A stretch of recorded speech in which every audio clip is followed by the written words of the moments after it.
जसं नरेंद्र मोदींनी एप्स्टीनशी कनेक्शन ठेवलं होतं, जसं नरेंद्र मोदींनी डोनाल्ड ट्रम्प आणि नेथन्याहूशी कनेक्शन ठेवलं होतं, तसंच महाराष्ट्राच्या बीजेपीनी नाशिकमध्ये एक स्वतःचा एप्स्टीन खरात नावाचा पाळण्याचं काम सुद्धा केलं होतं, हे आपण विसरू नको.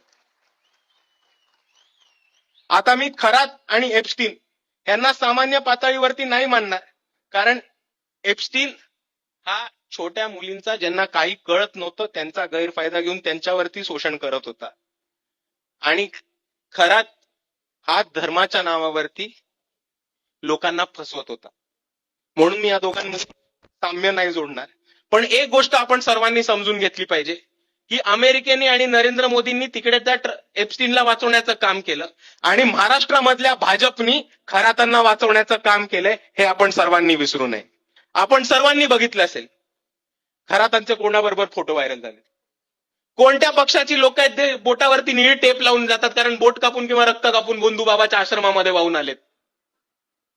आणि जर आपल्याला या सगळ्या गोष्टींवरती मात करायचं असेल आणि जर आपल्याला ह्या गोष्टी थांबवायला लागणार आहेत, तर सगळ्यात पहिले नरेंद्र मोदींना हटवणं आणि एप्स्टीन केस मधल्या सगळ्या लोकांना न्याय मिळवून देणं अमेरिकेमध्ये, इस्रायलमध्ये जरी आपल्या हातात नसलं तरी खरात प्रकरणामध्ये जे पक्ष इन्व्हॉल्ड होते, जे नेते इन्व्हॉल्ड होते आणि ज्या ज्या लोकांनी, ज्या ज्या लोकसेवकांनी, ज्या ज्या नेत्यांनी आणि ज्या ज्या पक्षांनी त्या भोंदूबाबा खरातला वाचवण्याचं काम केलंय, त्यांना आपण नाशिकमध्ये मातीत गाडल्याशिवाय थांबणार नाही, एवढी तरी आपण कुणगाठ स्वतःची नक्कीच बांधू शकतो.